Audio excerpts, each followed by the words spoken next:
Hello and welcome, my hordes of Babylonian women. It's SJB here, and we have got another very spicy video for you guys. Today we're going to be showing off exploding glue. But before you get to exploding glue, you kind of have to get to the point of being able to buy exploding glue. So what we're going to do for you guys oh my god, we have to hope that Quincy can pop all the lids! Yes, he can. Okay, we're good. No worries, no worries. Before we get there, though, we have to actually get to the exploding glue upgrades, which, believe it or not, are actually kind of late game. So instead, what we're going to be doing is focusing on other towers that we might not be used to that got buffs in the last update. So glue, general weird changes, I think I like all of them quite a bit. I think. I've seen them in like sort of like test purposes and stuff like that, but I haven't seen them in like real games, like real chimps games, to see if it's actually seemingly worthwhile to make this all happen. But what I can tell you is that Super Monkeys got a pretty wild change. Base Super Monkeys, unless my math is wrong, shoot about 25% faster. That's pretty gosh darn good. All right. I mean, that's literally 25% more popping power. All right, if anybody wants to do the math better than me, that's fine. I did it in my head, so hopefully it's right. But any which way, they shoot faster. That's the main thing. Uh-oh. Quincy?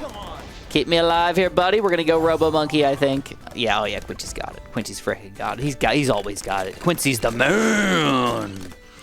And what's cool about this Super Monkey speed is it basically is going to travel into future upgrades here as well. And that means that our super cheap, super fast shooting Robo Monkey, it's got to be one of the best towers I've ever seen in my entire life, dude. He's pretty freaking insane. We can cross-path him with whatever we want to, knockback or ultra vision or whatever, but I think what we're going to do is we're going to just give him that cam detection with nice well-placed village, just like something like that. Just get a 2-2 village here. Now we got cam detection and we got jungle drum, so everybody's shooting even faster over here. But what I want to do is I want to soon get my second tower here, which got a huge buff, before I go into glue. No, screw it. Let's go glue.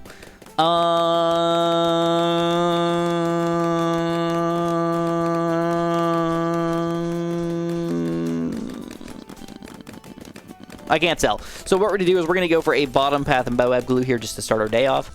It doesn't really make sense to get Moab glue before round, at the very least 40, but usually it doesn't even make sense to get it before round 50 because that's the second Moab coming out.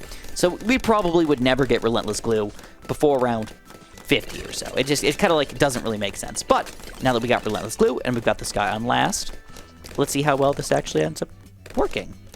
So let's talk about these actual glue changes here. So the basic idea of Relentless glue in yesteryears, before, was that you'd have to glue something, and then after it gets glued, eventually when it gets popped, only if it got popped by basically corrosive glue, it would leave some glue on the track. Sometimes it would leave glue on the track if you didn't end up gluing it and killing it with corrosive glue, but it was just really, really weird and wonky how it actually ended up working in most situations. So instead, they have decided to make it so when this glue ends up, this is like perfect example right here. You can just see the explosions exploding all over the place. Instead, they're making it so glue is going to end up exploding when it pops that balloon. It explodes and stuns the balloons next to it. So you can see very specifically, those ceramics are getting stunned, not by Robo Monkey, not by Taxure, but by the glue, the Relentless glue. And that's cool. I can't say that that is like the coolest thing that I've ever seen in my entire life, but dang, I like it. All right, so what I'm going to do is I want to get some towers here that are actually going to help us clean things up for a while. So I'm thinking still a Plasma Blast Robo Monkey still got to be absolutely clutch here. He's a good tower. He got buffed. He can't possibly be bad. But once you get to Plasma Blast, basically the speed bonus that you were getting before is kind of gone, I think. So it's not like we're more powerful as a Robo Monkey. It's just we get him for cheaper at this point. But he's still one of the main best towers in the game still, so how can you look past that, right? Now what's interesting is we talked about Relentless glue here, but also Super glue is going to get a pretty cool change here as well, but that's going to cost us $30,000 to get that guy. So instead of going straight into a super glue, I'm going to buy something else instead. This is a weird tower, and I don't know how well this is going to work, but he's gotten a small buff that I hope is going to change for the better. They have changed it, so now Spike Balls has obviously been like a pretty decent tower. You know, everybody knows Spike Balls. If you're going for a Spike Factory, you just need something to kind of support yourself. Spike Balls is kind of the way to go. Pop Moabs, really good against ceramics, decent against Bloons. Like, there's nothing wrong with him. But But once you get to spiked mines, it wasn't always worth it. I mean, a lot of people would say, well, let's get 3 or 4 spiked balls instead of going for 1 spiked mines. And I honestly got to say, I'd probably agree with that. Like, in most situations, spiked mines didn't make that much sense. But let's talk about this spiked mines buff. This may seem like a small change to a lot of people, but I think this completely kind of redesigns the way the Spike Factory Spike Mines Explosion is designed to work. Before, we didn't get much extra popping power besides what the 3-2 Spike Factory was, but you get a little bit of explosive damage. But the problem was that explosive damage never actually exploded to other balloons unless they were like already on top of this getting spiked mines. So it almost made it like, it just didn't matter much. But now they've changed the radius of that explosion from 19 up to 30. So every single one of these guys, when they explode, should hit the balloons kind of further back behind them. Or if you get a big chunk of balloons here, making 63 unbelievably easy to pop. I mean, I'd kind of like to see it without a Robo Monkey at all, just kind of like see how good we do. But this is not bad any which way you look at it. Even if that Robo Monkey was doing a lot of our popping power for 63, this guy owned. And that's really exciting for the future of Spike Mines. All right, so, you know, you guys know me. I like to skip the 60s quite a bit. We're probably going to skip all the way through the late 70s unless we run into any major issues here. And we're going to hope to get a super glue pretty soon. Show off the amazingness of this glue-tastic deliciousness. What would you guys do if you found a gigantic set of dinosaur bones in your backyard? Would you, like, go out and try to dig it up? Or would you, like, try to call somebody? Or, like, what would you do to try to get these dinosaur bones to do something for you? Would you, like, look up how much they're worth, first of all? What if you found out you couldn't sell them, even if you did dig them up properly?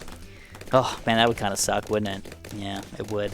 Well, anyways, it's time. Super glue. So I've not seen this yet in action at all. This is new to me. It's probably new to you guys, too. But let's see how the super glue is going to work here. Sorry, I had to readjust my throat for some reason. It's still kind of bothering me. Here's super glue. All right. So I got to admit, the explosiveness of this super glue is pretty absurd. This is a good test for group balloons because we got big chunks of ceramics coming out. Or did that already happen? Did we already? Oh, no, here we go. Oh, it doesn't see camo balloons, though. Dang.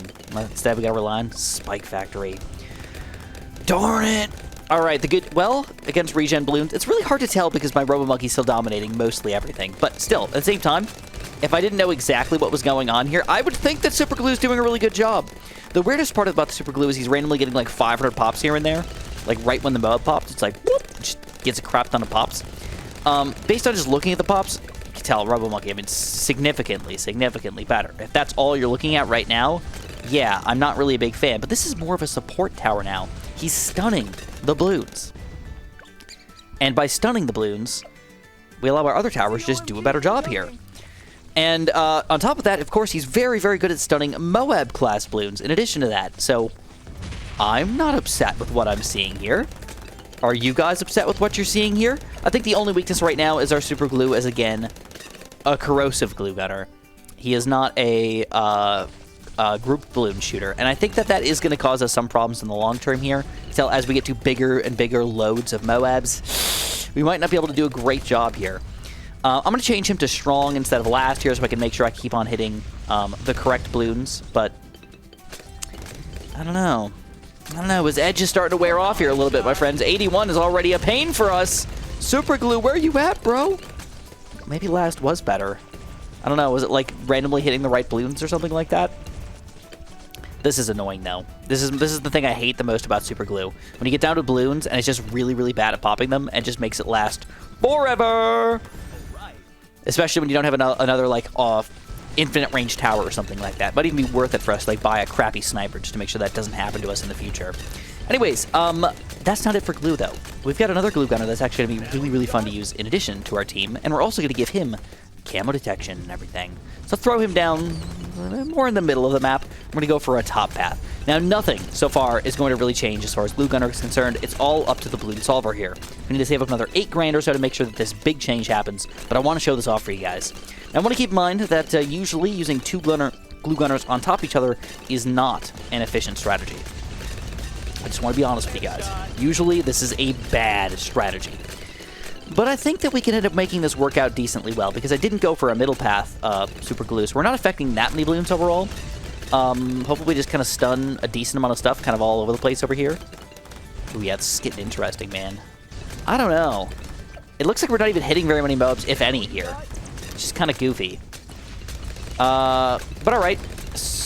Solver. We almost got the money. Here we go. Solver is up. Now, Solver is the interesting glue gunner in this situation. It's going to put a bunch of random glue all over the screen. So does this change which cross path we should go with? As of right now, no. But Ninja Kiwi specifically said that they are thinking about changing the amount of damage and things that this pool might leave later on, whenever they kind of figure out how this is going to change the game. Because you kind of have to you have to experience some of the changes and combinations with other towers to actually know how it's going to actually affect the game completely. So far, though, I would still say, in most situations, my opinion is to go for the bottom path glue, because I usually don't run out of my max amount of pierce that I need to get all the balloons glued. You still can run out, don't get me wrong, but I usually do. Oh my god. We're doing it. I don't feel like dealing with that. And I'm going to get something that has infinite range here. Let's get a random sniper, which got another change. We get to show this off.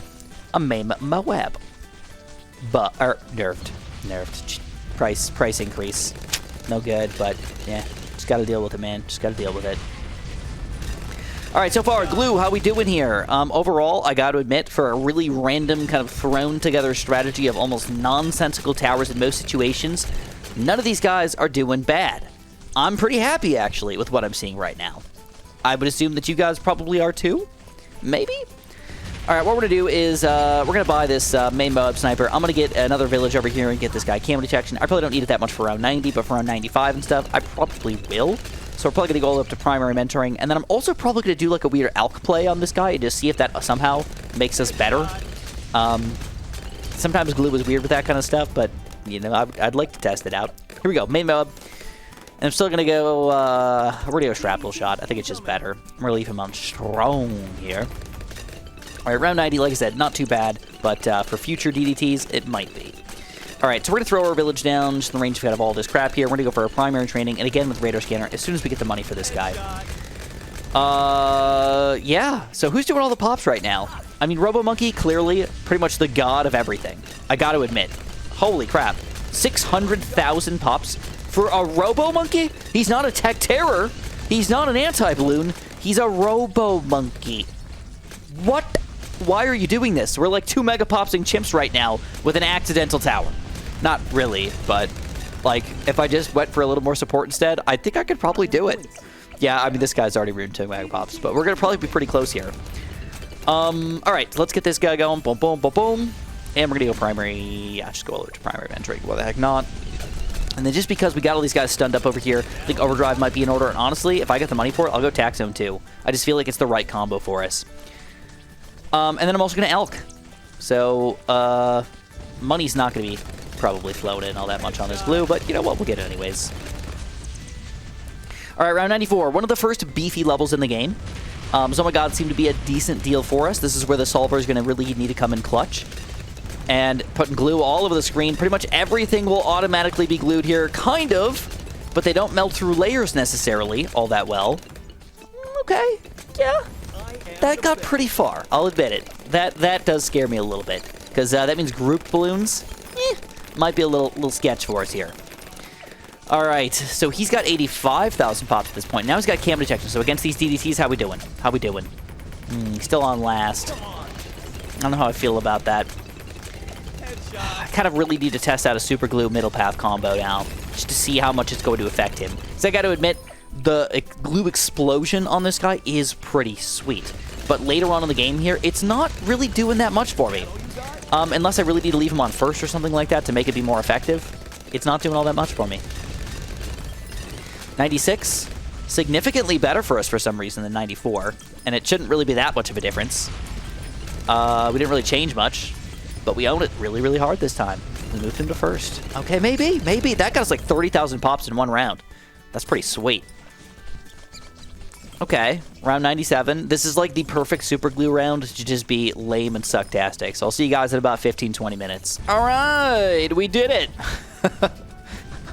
Or at least, not very quickly, but it really did take a long time to pop those guys. And that was with a Robo Monkey also attacking those towers over there, which is kind of wild. All right, round 98, the beefiest of them all. Let's see what's going to happen here. I can't afford a attack zone yet, and by the time we can probably afford a attack zone, everything's going to already sneak through, so it's probably worthless to get a attack zone. But it'll also help us out against the bad balloon, because I really don't have much bad popping power with these glues. So that could end up being a problem. Luckily, Quincy is level 20 by this point, so we can kind of just use Quincy to pop a lot of the Moab layers here, and let the glue kind of clean up all the rest here, hopefully. I mean, looks pretty decent to me. I'm happy. They're happy enough, at least. And we get that tech zone. That's actually is going to be enough range here to affect some of the mobs on the bottom here. Delish. All right, round 99. I don't know if this is going to be a problem for us. I mean, nothing is really good against DDTs on my team here, but nothing's really bad against DDTs. Yeah. Oh, boy. All right, I'm going to try something goofy here. I think this will probably give us enough popping power. We're going to go for a Berserker Brew for now on Quincy, and if I get the money for it, I'm going to go for a stronger stim as well. I could also try to just make sure I elk this tack zone, which would probably give us also enough lead popping power. Ooh, we get lucky there. We get lucky. Oh, look at this stunnage. Why did we get so much better and luckier this time around? I really don't know. It just went so much better, and it wasn't that much thanks to Quincy getting elked. So, yeah, that was just kind of weird. And this is what it comes down to. Super Glue, going to do basically nothing against the bad balloon. It's really up to our attack zone here to do almost all of the work. 160, 2, 3, 4. We're getting like 1,000 pops every second or so. Robo Monkey is also doing quite a lot of work. Sniper doing almost nothing here. Quincy doing very little. And Glue also, again, doing very little, but not nothing. In fact, I think this glue gunner is actually doing more bad damage than this glue gunner, which seems just kind of sad if you really get down and think about it. Why are we getting down and think about anything, dude? I need to stop saying that. It just needs to be done. All right, some nice arrows here to clean up them DDTs. And with a squad of double glue gunner, weird robo monkey, and middle placed spiked mines, we win? Chimps mode? How absurd. How very, very absurd. And how flip-tastic. This is going to flip and or turn the way we played Bloons Tower Defense 6 on its head. There's a lot of new strategies available now. There's a lot of weird crap that we can use to play this game now that are all going to change the game to be hopefully for the better.